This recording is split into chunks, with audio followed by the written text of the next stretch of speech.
W925 sakop ng KBP kung kapisanan ng mga broadcaster ng Pilipinas. Ang atong tagna, unto palas 4:30 sa kahaponon.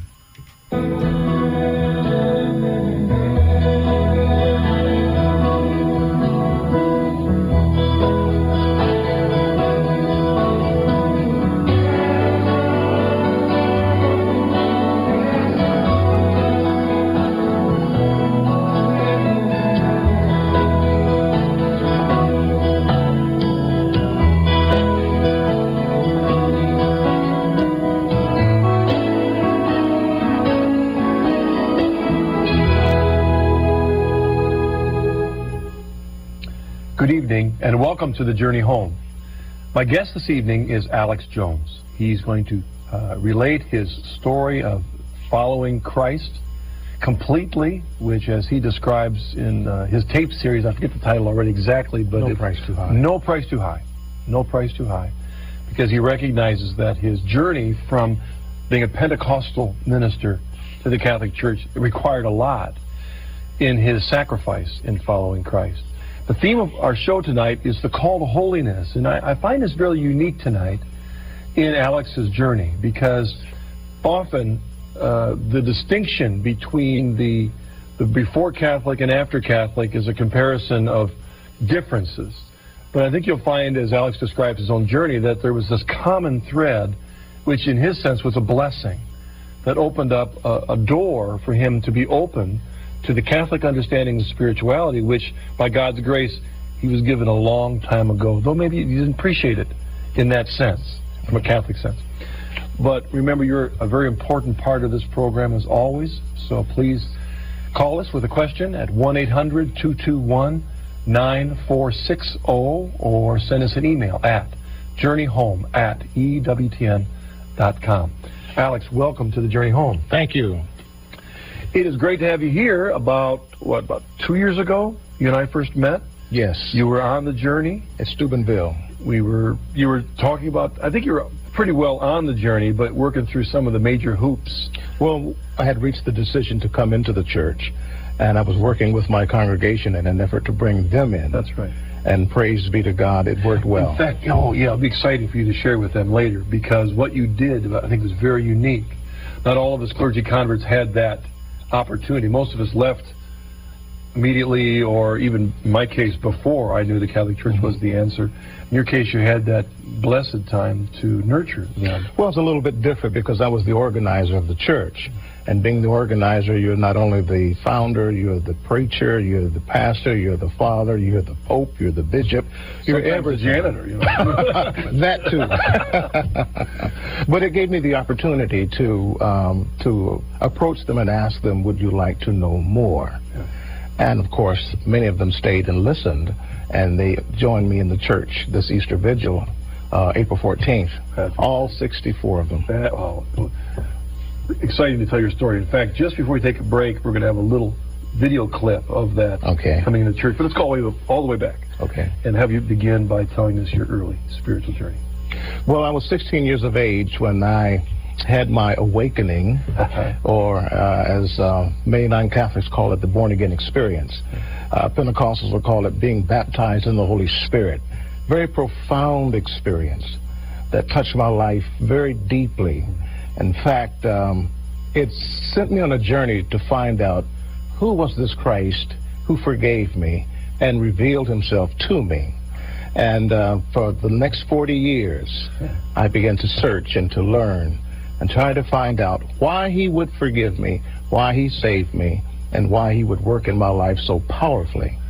And in the course of that journey, I traveled from the Pentecostal church to become more or less Pentecostal, evangelical, and finally, in fulfillment, a Catholic in the Catholic Church. Go back before that born-again experience. Were you churched in your upbringing before that? Or was that like a normal process in your church's understanding of development for a young person? Well, I was baptized at about age 8 or 9 years old. But as a teenager, I kind of drifted away, and became anti-church, anti-authoritarian. So at 16, it was a profound experience to meet the ultimate authority, who was Jesus Christ himself. Okay. Now, your tradition, Your Pentecostal tradition is also called the holiness tradition. Pentecostal holiness. All right. How about I didn't tell you I was going to ask you this, but can you give us a 1-minute sketch history on the Pentecostal holiness movement, where it began? The holiness movement began with the Methodist movement, and it broke away in about 1880, 1890, and it was called the holiness movement because the Bible was translated literally, and people really felt that Christians should live a holy and sanctified life. In 1906, with the Azusa Street experience, many of the holiness churches became Pentecostal. In other words, they accepted the speaking in tongues, the baptism in the Holy Spirit. So in that sense, I was Pentecostal holiness. Holiness first, Pentecostal second. The holiness, in the beginning of that movement, you would say then was kind of a renewal movement within Methodism? Yes. The Methodist Church had become very social oriented.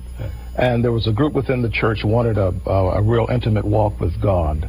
And so they kind of broke away and started the holiness movement, which still survives to this day. Not all holiness churches are Pentecostal. Right. Yes.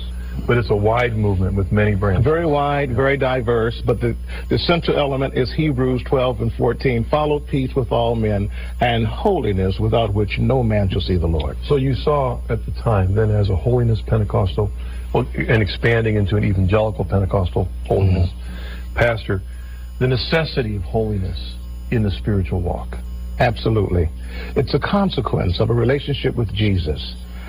So many times we take for granted our relationship with the Lord, that I believe in Jesus intellectually, but in the holiness movement, your walk determines what you really know about the Lord. If you really know the Lord, then your walk in your life will carry on the characteristics of Christ. You will put on the Lord Jesus Christ. You will walk in pleasing to him in all things.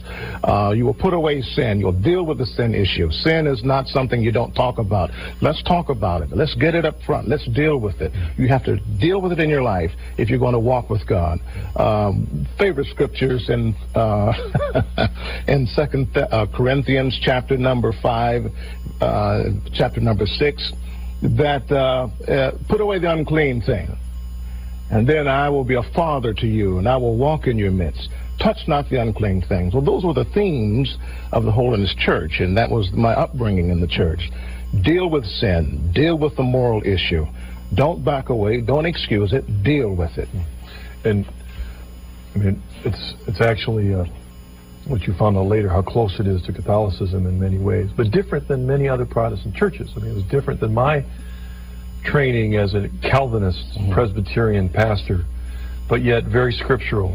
My favorite book was 1 John, and there's that wonderful verse that says basically, if you say you know him, then you should walk as he walked. Well, hey, I mean, your walk has got to match your talk, as we used to say in youth ministry. Oh, absolutely. In the James, you know, what's good is faith without works. But in holiness, there's a cause and effect. Your cause was your surrender to Christ, and the effect is your holiness. That inner conversion. Yes. Coming to a decision, I accept Christ as my own. I will live for him. I will die for him. My sole goal in life is to live pleasing to him. And of course, then everything else works around that thing. But eventually, you've heard a call to the Catholic Church. Threw a rock into your ministry a little bit. Talk about what opened your heart to the Catholic Church.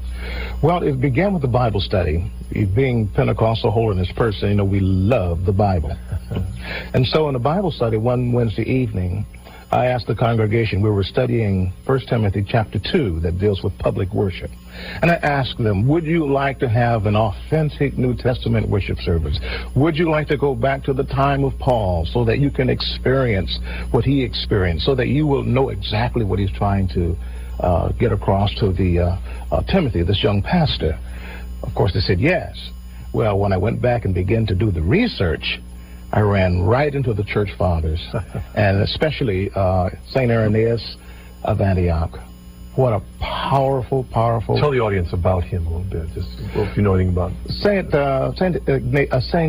Ignatius of Antioch was one of the early bishops of the church at Antioch. That's written in Acts 13. You read about that great Gentile church. He was arrested and tried for atheism. And he was sent to Rome over land route through Asia Minor to be tried and to be executed at Rome. On his journey, he wrote 6 letters, well, really 7, one to Polycarp. He wrote 6 letters to churches, detailing them and encouraging them to hold on to the faith, to hold on to apostolic tradition, to hold on what they had received from the apostles, that to beware of the heresies and the false teachers who taught that the Eucharist was not the body and the blood of the Lord, who did not care for the poor, who did not care for the widows, men who did not believe that Jesus had come in the flesh, and so forth.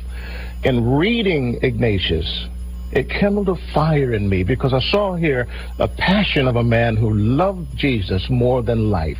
He was not out to enrich himself. He was not out to make himself of any reputation. But to the contrary, he said to the church at Rome, don't do me any favors and trying to save my life. Let me become the grain of God, so that I might be ground in the teeth of lions, so that I might become the bread of Christ. It was a totally different approach to Christianity than what I was familiar with in our surrounding environments, today's environment. And it just touched my heart. I saw there, it was as though Ignatius reached up and said, read me. This is the real faith. This is the faith that has come to us from the apostles. And as I began to read more, I began to see Christianity was nothing like I had envisioned it. It was hierarchical, it was liturgical, and it was Eucharistic-centered. As a Pentecostal, my desire was for the gifts of the Holy Spirit to move during worship. That was not evident. Not saying they didn't have the gifts of the Spirit, but it was not evident in the worship or the Mass.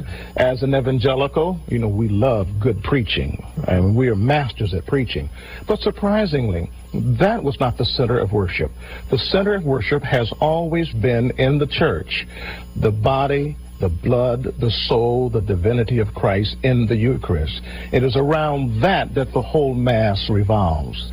When Paul, in the 21st chapter of Acts, was on his way to Jerusalem, he stopped at, I think it was Troas, and they had gathered together to break bread. Not to hear Paul, but to break bread. And during the course of that meeting, Paul preached to them. Had you read any of the early fathers during your training or anything? I had read about them, but they were, at that time, I guess, kind of eccentric men, eccentric old men. We were taught a very strong tradition. If it's not in the Bible, it's not true. If it's not in the pages of scriptures, it's not to be taken seriously. And so in reading the church fathers, the first time I read them and studied them, they said some good things, but some things didn't line up with my theology, with how I interpret scripture. But in the second time, and this time when I went back, and I know it was the work of the Holy Spirit. This time when I went back, it was as though the Holy Spirit said, take your glasses off, now read this, and read it for all it's worth. And I could see a continuous flow from Christ to the apostles, to the apostolic fathers, to the unbroken line from the upper room. And I said, now this is worth investigating. It reminds me of an experience I had almost identical in my own journey. I hate to break in, but I had a 2-volume work of the apostolic fathers that I had bought in seminary, with the Greek on one side and the English on the other. And I had purchased them to practice my Greek. I had been translating the Greek New Testament. Well, here's something else. Great. Well, I read them in seminary, and I had about, of the 2 books, maybe 300 pages, I had underlined about 6 sentences. They didn't do anything to me. But then later, just like it's like the glasses fell off, I think now there's about 6 sentences that aren't underlined. I mean, it's amazing what is there. I mean, it's amazing the ignorance that we were of the beauty of these early fathers. Well, when you're raised in a certain tradition and you look at the Bible through a certain perspective, you're trained to look at the Bible through a Baptist perspective, a Methodist perspective, a holiness perspective. But if you just take the glasses off and read it for all it's worth, and read it as it's written, and don't read what men say about the fathers, read the fathers, read their works, and you'll find that here's pure Christianity, all flowing from the upper room right into our hands today. Well, what happened? Well, I had that service. It was quite different. Some people didn't like it. And I said, Now, if this is the way the church has always worshiped. So before we back up, so you took that and developed a template to recreate, yes, I recreated the early form of apostolic worship. I divided our Sunday worship into the liturgy of the Word and the liturgy of the Eucharist. I began having the communion service every Sunday, which as an evangelical Pentecostal we had once a month, the first Sunday of every month. I began to have it every Sunday. And in the course of doing that, of course, some people were offended. I mean, why are we having it every Sunday? I said, well, because this is the center of Christian worship. Then I began to get some doubting and some feedback that was quite negative. But it's amazing to me the innocence of that. In other words, not starting with the Catholic template and building off that, but starting with the early church fathers. And it's a testimony to the truthfulness of the Catholic message. And I think the claims of the Catholic Church are true because I had no intention of becoming Catholic. Absolutely last thing in my mind. But this was indisputable. These were men that knew the Lord. These were men that knew men who knew the Lord. Irenaeus knew Polycarp, who knew John. Ignatius knew Peter. Clement knew Paul and Peter. And yet I see the consistency here throughout history that these men set an example that has been unbrokenly followed for the last 2,000 years. So I said, let me chime in on this. This is what the church has always worshiped. There's something here. And so I began to kind of adjust my worship to fit that, but not with the intent of becoming Catholic. I was going to say that you were actually the founder of that little church, right? So there's a sense in which you've added more data to your library of designing worship, understanding it. So there's a sense in which you could have kept doing that the rest of your life and not become Catholic in essence. And what the turning point? What was the turning point? Yes, the turning point was, I discovered I'm reinventing the wheel. Yeah. Why keep doing this and research and say, okay, the church did this. Okay, it just came to say, there's a church already in existence that's doing this. And say, well, why the Catholic Church? Well, I look back at two promises Christ left the church. The first promise was that upon this rock I will build my church, and the gates of hell will never destroy it. It will try, but it will never destroy it. That means that the church that Christ launched in the upper room will continue throughout history until his return. Now, if you find whatever the church was in the upper room, that's the church of Christ. Secondly, he made a promise in John's Gospel, chapter 16, verse 13, that I'm going away, but I'm not going to leave you orphans. I'm going to send a paraclete, the Holy Spirit, that will be with you forever, and he will guide you into all truth. Now, in that essence, not only does that church in the upper room have perpetuity, it now has truthfulness, because the Holy Spirit will be in the church, guiding in truth until Christ's return. Now, what church goes back to the upper room? My church didn't, because I started it.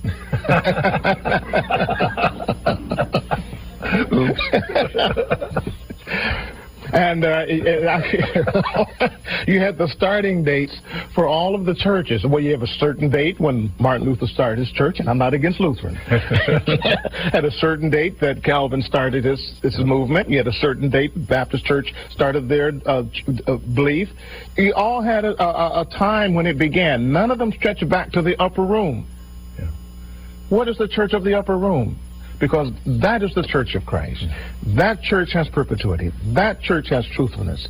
That is the church, unbroken line from the upper room.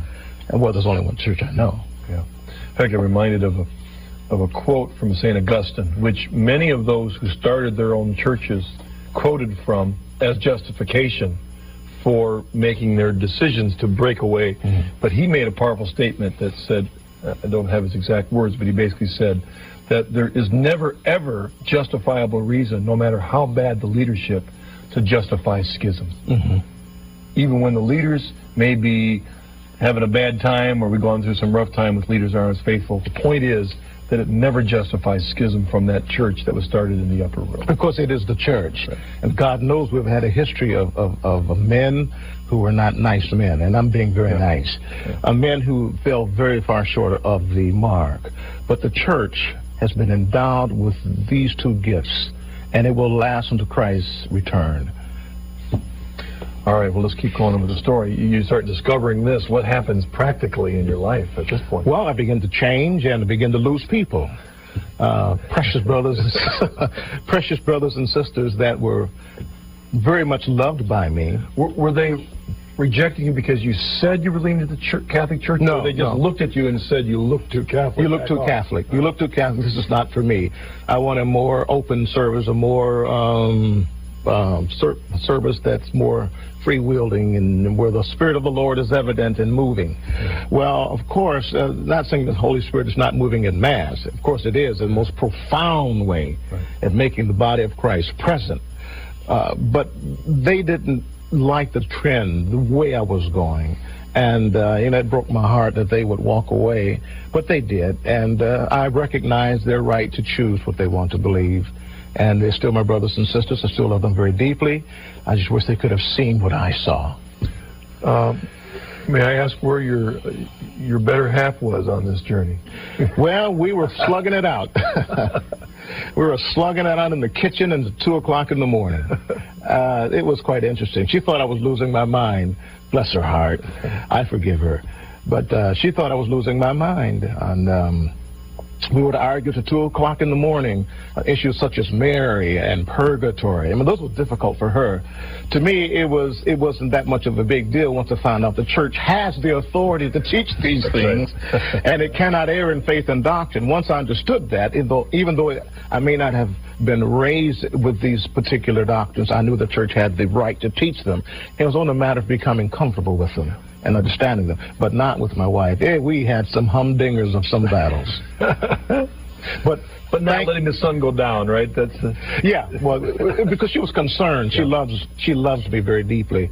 But thanks be to God, He intervened. He worked with her, and one day she walked into the room. She says, "Alex, I'm Catholic." And it was so much out of the clear blue sky. I said, "Yeah, right." I remember I was typing on the computer, and I was doing one of my studies on the computer. And she said, "Alex, I'm Catholic," and I said, "Yeah, right." I mean, I didn't even look at her because it sounds so far off. But in fact, it had happened. The Holy Spirit had ministered to her heart, and she had come to the conviction that He's correct, that this is indeed the church. What about when you actually went public? How'd that happen? Well, I had a meeting. January the 4th, year 2000. And it was after a Sunday morning worship. And I gathered all the people together, and I shared with them that I'd been making changes. And I had not in my heart at that time intended to become Catholic, although some saying you were trying to become Catholic. But I had no real intent on becoming Catholic until I began to read further and further and more about the history of the church. Well, I shared with them that, yes, I am going to become Catholic. And we can do one of two things. You can come with me, which I would love for you to do, to enter the church in full communion of the Christian faith. Or you can ask me to leave. But I just want you to do one thing, is give me 6 months' time to explain to you the Catholic faith. Because most people don't understand the Catholic faith.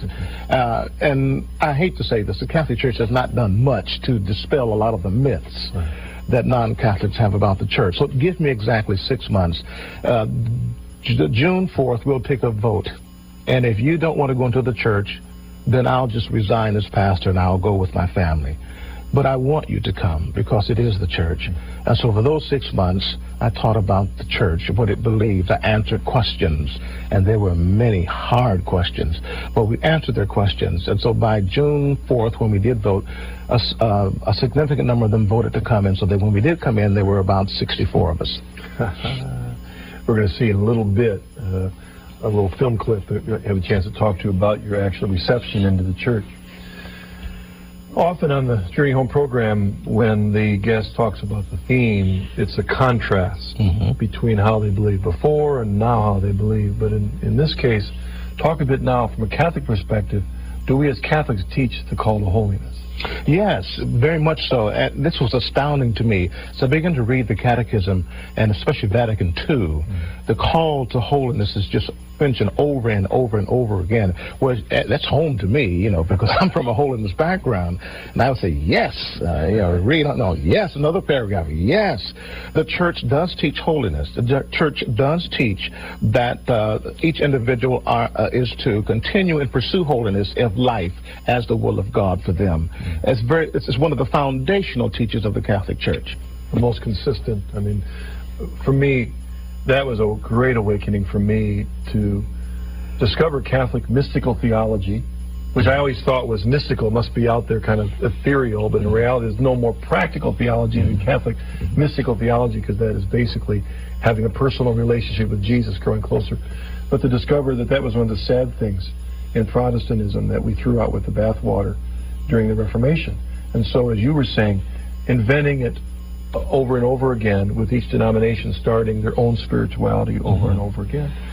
Would you say, though, that in becoming a Catholic there was a fullness to the understanding of holiness, a deeper understanding? Did you discover anything? Absolutely.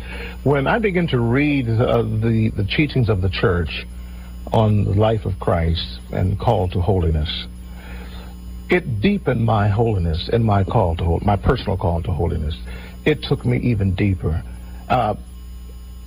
We don't talk too much in Protestant circles about contemplative prayer. You know, in fact, we say when you pray, you talk. If you don't talk, you're not praying. You can be meditating, but you're not praying. But in the Catholic Church, the spirituality is so deep. It is so deep that it goes beyond just praying with words and praying with liturgical prayers or ritual prayers. It goes into contemplative prayer, where a person comes into the presence of God, and the Holy Spirit and their spirit begin to fellowship, and God begins to talk, and see, all the time we pray, we pray.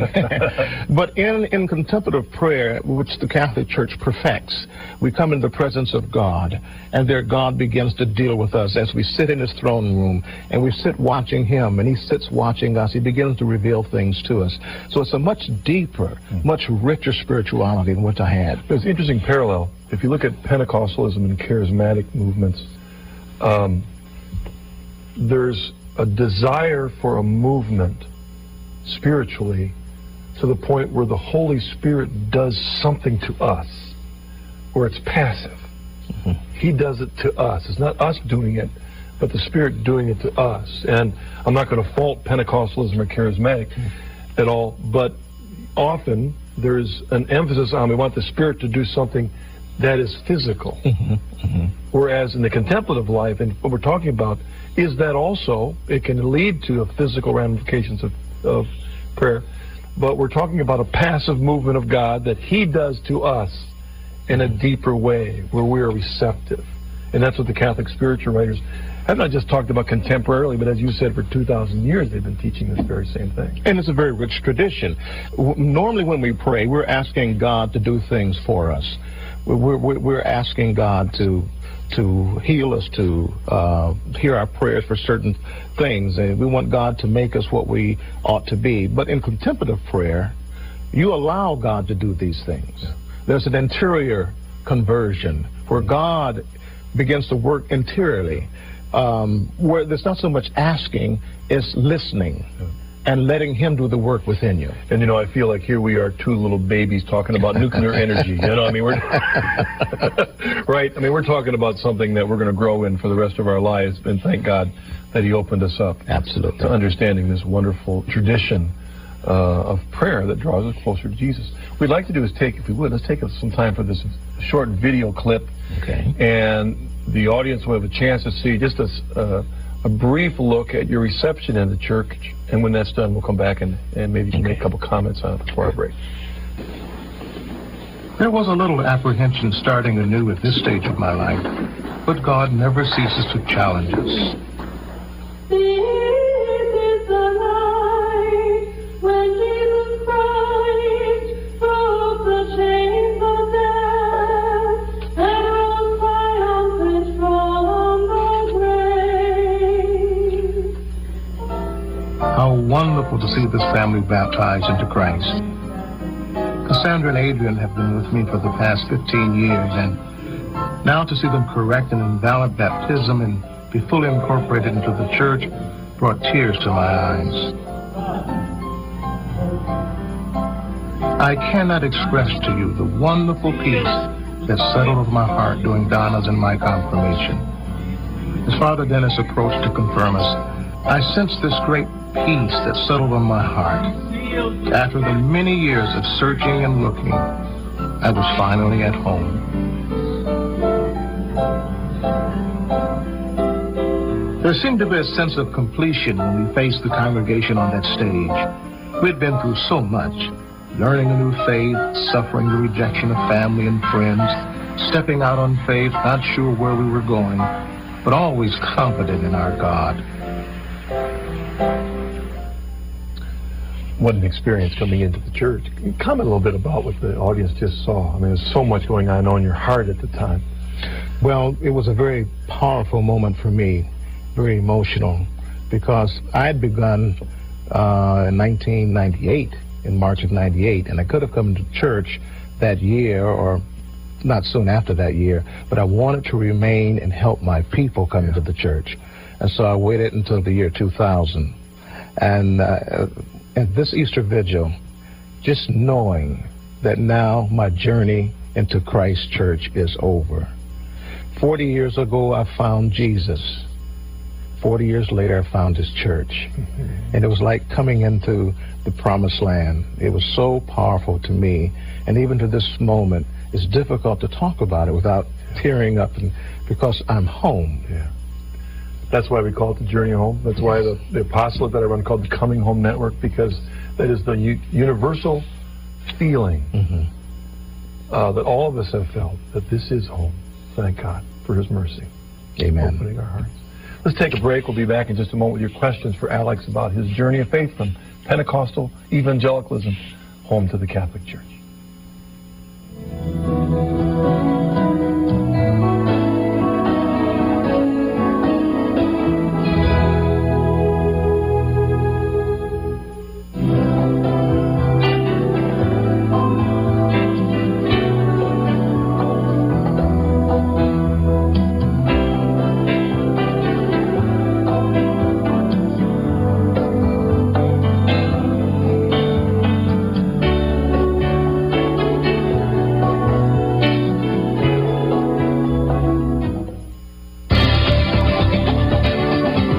Next week, when Marcus's guest will be Mary Beth Krimsky.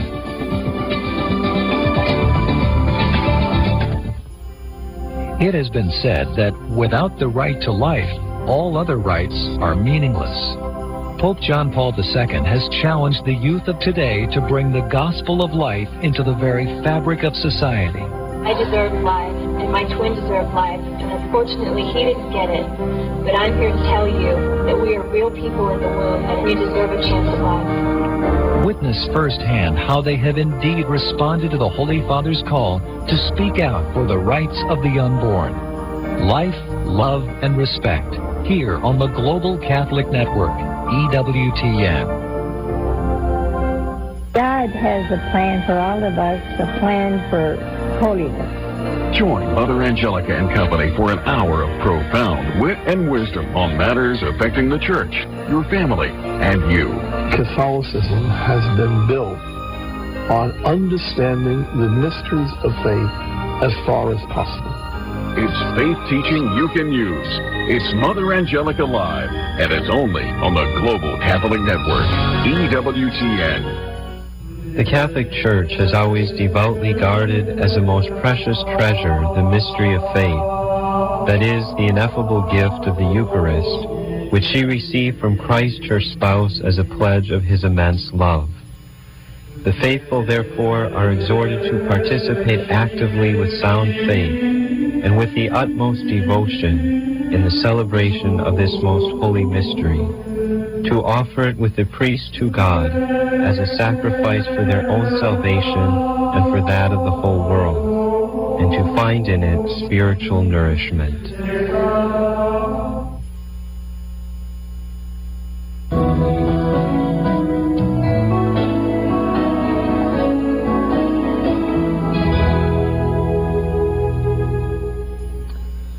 welcome back to the Journey Home. My guest this evening, Alex Jones, has shared with us his journey, and the theme being call to holiness, which in reality never changed in your journey to the Catholic Church. It was enhanced, it was deepened, it was affirmed, all of that, because that's the same call that Christ gives us. Be perfect as your Heavenly Father is perfect. We're called to seek that. Yeah, I had in my many speaking engagements, I had a lady ask me, or to say, in asking a question, now that you're an ex-Pentecostal, an ex-holiness person, you're Catholic, and I said, whoa, stop, I'm not ex. I'm still what I am, but now I'm just fulfilled in it. Yeah, completed, or we're not completed yet, we're fulfilled, we're still on the journey. Let's take our first email. This comes from N. Martinez from New Mexico. He says, God bless you. Church history was a key element in your conversion. However, many sola scriptura believers won't expose themselves to the writings of the Church Fathers because the writings aren't in the Bible. Can you recommend a method of getting people to realize that these writings are relevant to finding Christ's church so that they will, in turn, study the early church? A good way to do that is to, instead of buying another gift for Christmas, give them a book of the Church Fathers. Just wrap it real nice and real pretty. Say, this is a Christmas gift to you. And without any pressure, trying to make them feel that you're trying to convert them or trying to make them think differently of their faith, just give it to them as a gift and say, now when you get a chance, read this. And they should read it. Do you have a version you recommend? I like Jurgen's The History of the Early Church Fathers, 3-volume set. It's very good. It's actually an absolutely wonderful set for a number of reasons, one of which is, it isn't everything that every early church father said or wrote, which would fill this room almost, but it's selective, but also has a tremendous index in the back. Yes. Not only, word index, but topical index that deals with church teachings. All their questions about the Catholic Church are indexed, and then go see what the early church fathers said. So we do recommend that book. Let's go to a caller. This is Peter from Florida. What's your question for us?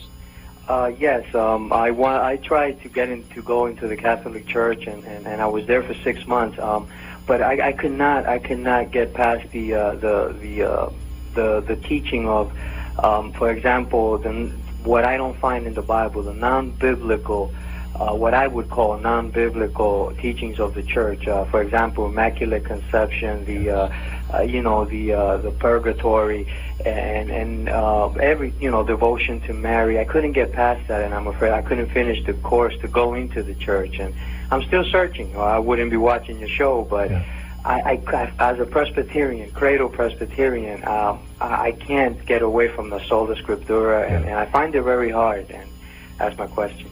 Peter, thank you very much for that honest question. And I think that the important question is the issue of sola scriptura. It's not Mary, purgatory, all that, but it was more what's behind that, because he was saying, I can't find it in Scripture. I can't find it in Scripture. Can you address that issue? That's a big problem for Bible-believing people, because we cut our teeth on the concept. If it's not in the Bible, then it's not true. Unfortunately, that's an erroneous concept that we have been trained to accept and to believe. You cannot understand Catholic doctrine with Protestant eyes. You have to understand that the Catholic Church, or the Christian faith, I should say, is far greater than what's written in the Bible.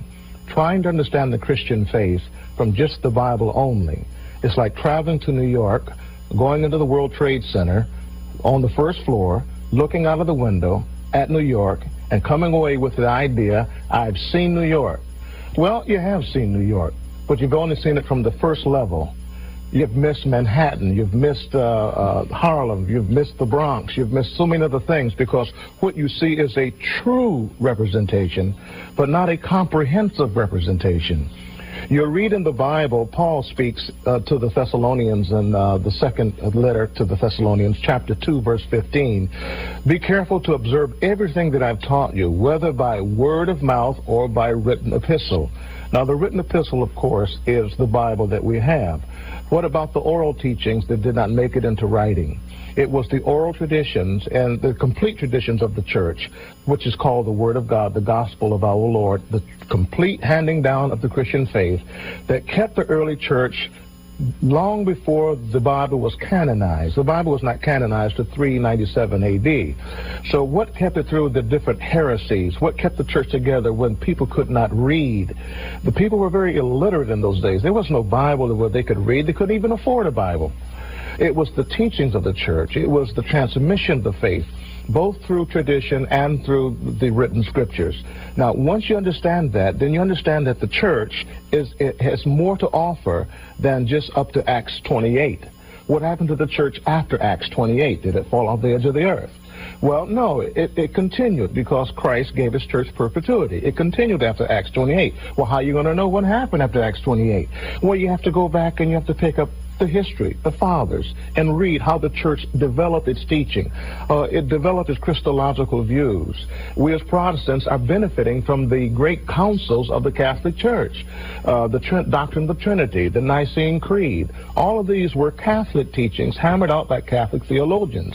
So you have to go back and see the whole complete picture of the Christian faith. You cannot limit yourself to scriptures only, which is true, but it's not comprehensive.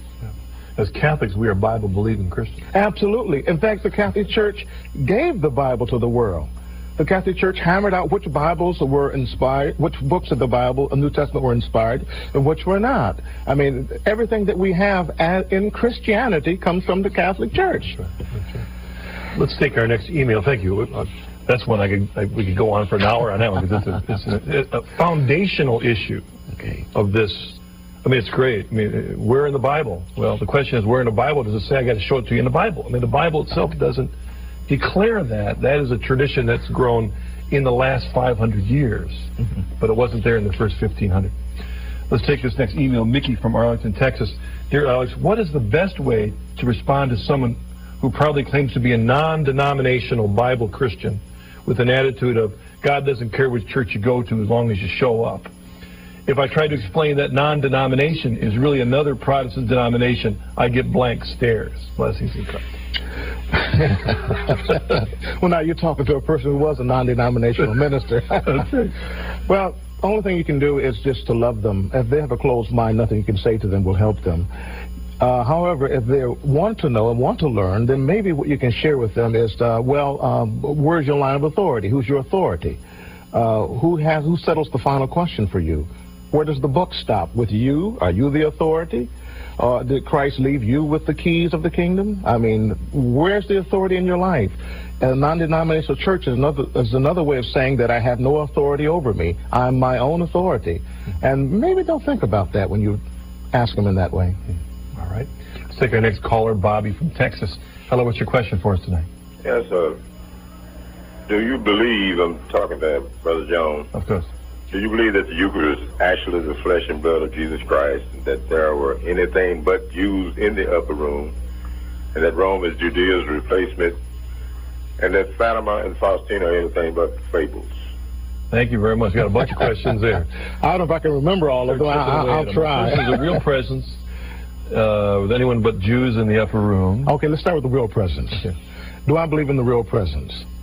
Yes, absolutely. The church has always taught the real presence. It's a new idea that it is not the real presence.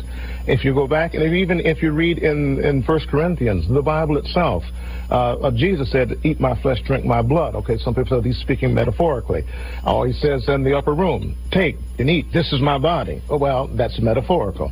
Well, then evidently Paul didn't see it that way, and the first letter to the Corinthians, chapter 11, he says that many people eat and drink unworthily, not discerning that it's the Lord's body. Not a symbol of his body, but it is his body. Well, that theme is carried on throughout church history. What is new and novel is the teaching that it is not. That is new. The church has always taught that this is the body and the blood, the soul and the divinity of Jesus. Yeah. Question 2. Well, along with that first one, then we'll go again. When did John 6 jab you? Quite early. When I began to understand that he was talking and speaking literally. Yeah. Of course, most of the people that were with him didn't stick around long enough to understand what he was talking about. Right. But in the upper room, he says, this is my body. That's right. I mean, that John 6 is amazing. Okay, now the other question had to do with Jews in the upper room. Is that something that's significant? As far as I know, now I wasn't there. So I can't speak, authoritatively, but I think there was nothing up there but Jews. Yeah, it would make sense. I mean, the Christianity for the first 10, 15, 20 years was a Jewish sect. Well, and the other question he had was, what did you do with Fatima and Lourdes in the process? Had you ever heard of Fatima and Lourdes before you became Catholic? Yes, I had heard of Fatima and Lourdes, and I thought they were interesting, but I had drawn no particular opinion on them. What do I think about them today?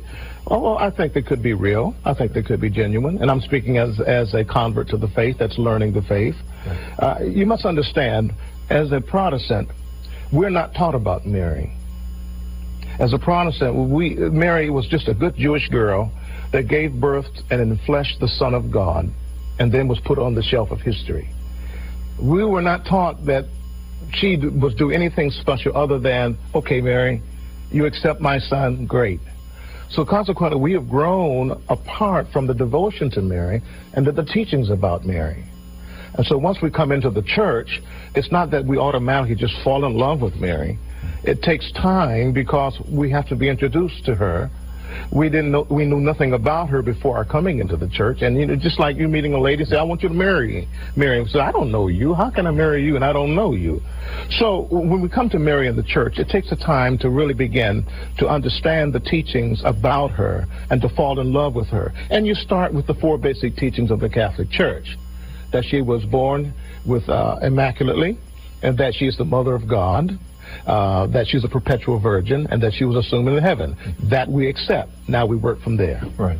And this is not my strong suit on all the apparitions, but to give an answer to that, because I know he's also coming from an outside the church perspective, seeing so much often in the news about all the next apparitions and everything that's happening around the world, that reality is that the church's position on all the apparitions, all the reported, is that I think there are 8. I think the number is 8 that the church has given a strong, the word isn't even approval, but a strong word on. And basically the church has examined Fatima, Lourdes, Our Lady of Guadalupe, Akita in Japan, Bano and Borang in Belgium, and looked at these reported sites, examined them, and has examined the fruit that has come from them, has examined those that claimed the apparitions or the messages, and has decided without a doubt that they weren't lying.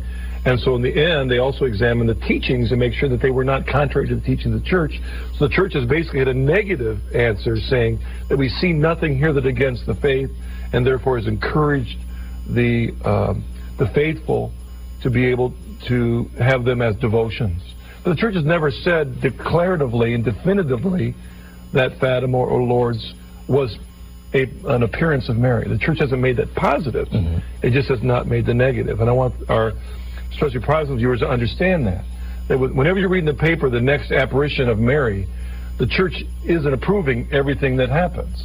The church is very, very cautious on all of these, and causes us to be cautious because the devil imitates. Now, he asked me, did I believe in these? Yeah. Yes, I personally believe in them. Yes. I believe that this was a revelation of our Blessed Mother. I do believe in them.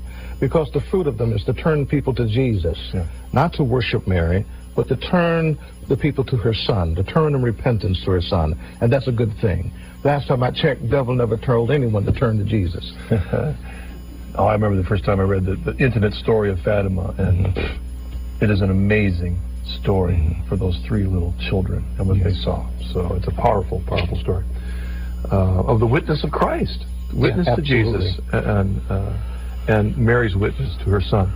Let's take this next email, and Jesus through Mary from Greg. Dear Mr. Jones, have you grown fond of a particular saint? Or is one of the saints a model that you wish to imitate? I find that I'm inspired by the treasure of holy men and women in our church. Oh, my kind of man. Yes. Early on, in reading the church fathers and the desert fathers, that I really identified with Anthony of Egypt. In fact, he's my patron saint. His life of holiness, his life of dedication to the Lord, a man totally sold out for God, who gave away all of his wealth and retired to be alone with God. That somehow touched me. And yes, he is my patron saint. You'd mentioned to me earlier that you thought, in fact, that the saints themselves were a particular bridge to non-Catholics of the holiness tradition. Yeah, see, we were raised in the holiness tradition that life was supposed to be a reflection of relationship with Christ. And Christ is indeed holy, so we should be holy in all that we do and say, in our speech, in our lifestyle, in our morality. Everything should reflect our relationship with Christ. Now, when we come into the church, there's this humongous group of people who have done just that. And when we read the lives of the saints and their holiness, we say, hey, I can identify with that. Hey, yeah, this guy is right on. Yeah, this is good. And I would suggest to those who are in the holiness movement to read the lives of the saints and see how God has always honored his people who honor him. He has always blessed them and given them wonderful revelations of himself, some marvelous mystical experiences that you'd have to really read to believe. Let's take our next caller. This is David from Pennsylvania. Hello, David. What's your question? My question is this. Great show tonight, by the way. Do you feel, Mr. Jones, that our Catholic belief in the sinfulness of artificial birth control prevents Pentecostals from coming to Catholicism? Thank you. Good question. I don't think so. I don't think so. Pentecostals love Jesus so much that they say no birth control. Yes, Lord. That's the depth of their love for the Lord. Because of their call to holiness. The call to holiness, they want to please the Lord. Yeah. And if artificial contraception is displeasing to the Lord and to the church, Pentecostal holiness people just suck it up and say, yes, Lord. All right, let's grab this next email from Michael from Puxatawney, Pennsylvania. Famous for, that's where the groundhog. The beaver comes out. Yeah, the beaver groundhog. Yeah, and Alex, first of all, I've listened to your conversion tape about 5 times already. I can't begin to tell you how much it meant to me. I purchased about 30 copies and handed them out to people, and the response has been tremendous. I plan on continuing to do a lot more, too. In fact, I think the address is going to be on the screen for the audience if they want to get the tape themselves. My question is, had you ever heard of the Church Fathers before 1998? Yes, I had heard of them. I had read them. But remember, I read them with the glasses of my denominational perspective. And in reading them, they came across as sincere but misguided men. And then, of course, I operated in the principle that if it's not in the Bible, it's not to be taken. These men were not inspired. And reading them later, I found out they would admit themselves, we're not inspired, but we're the treasure keepers. We keep what had been given to us by the apostles. So, yes, I had read the Church Fathers before, but only from a perspective of a Pentecostal holiness minister, and therefore it didn't really take. It was only after the Holy Spirit said, take your glasses off and read. All right, let's take us, see if we can squeeze another email in. Pat Francis from Ohio. Dear Alex and Marcus, our son Tim and his wife are studying the Catholic Church. They seem to be stopped on the Pope. I told Tim that I believe in any church. I told Tim that I believe that in any church there must be an authority. It seems like each pastor is a pope, or perhaps each person in a Protestant church. In other words, each person is, quote, a pope. I'd appreciate your thoughts on this. Well, I confess that being the founder of my church, yes, I was the teacher, the organizer, the pastor, the bishop, and the pope.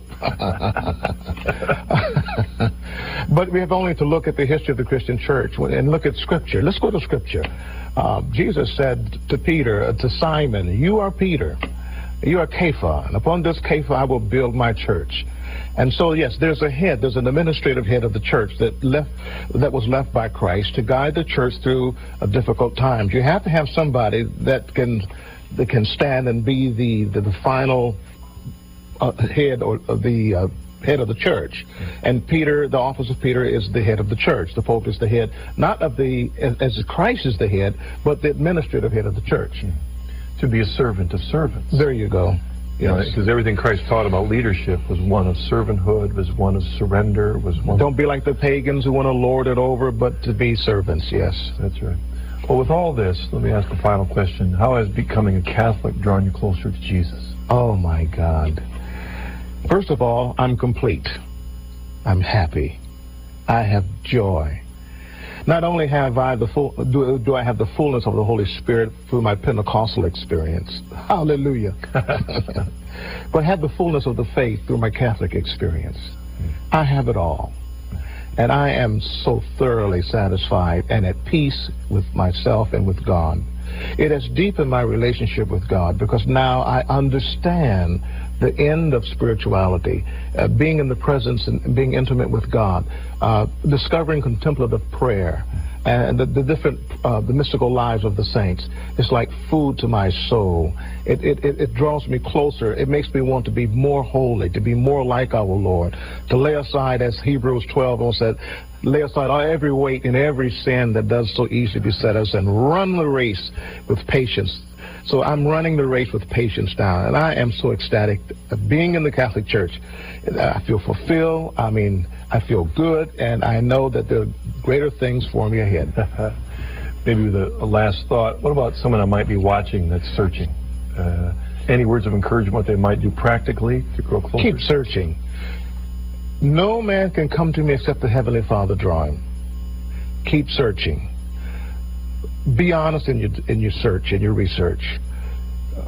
If you don't feel like the gentleman that called earlier that he had problems, that's okay. Work through your problems, because truth can stand the scrutiny of anybody. That's right. That's right. And I think that this issue, as that friend was struggling with, was the issue of authority, even though he was. And I think we all do that as we come. We have questions that must be answered, and everyone must be answered. Every one of those questions he asked must be answered. So don't stop. Alex, thank you very much for joining us on the journey. It was a pleasure. Thank you for your witness. And I know, as that one gentleman said about your tape, I encourage those of you who have an opportunity to hear your whole story, because my privilege in life is getting to know so many converts. And the beauty of today and what the Spirit is doing is that we're seeing conversions from a wide assortment of denominations. Yes. We don't always see Pentecostal ministers converting to the Catholic Church. But yet, on the other hand, it especially gives those in the audience whose children have left the Catholic Church hope. Yes. Right? If he can bring you and me home, he can bring anybody home. God bless. God is so merciful to us. Thank you. Thank you for joining us, and thank you for joining us on the journey home. I hope this interview has been encouragement to your faith. The purpose of the Journey Home program is to encourage you in your walk with Christ, to understand His love for you, His mercy, what He has done for you, and the call that He has for you and I to follow Him faithfully. And we do that together as we walk side by side in prayer. God bless. We'll see you again next week.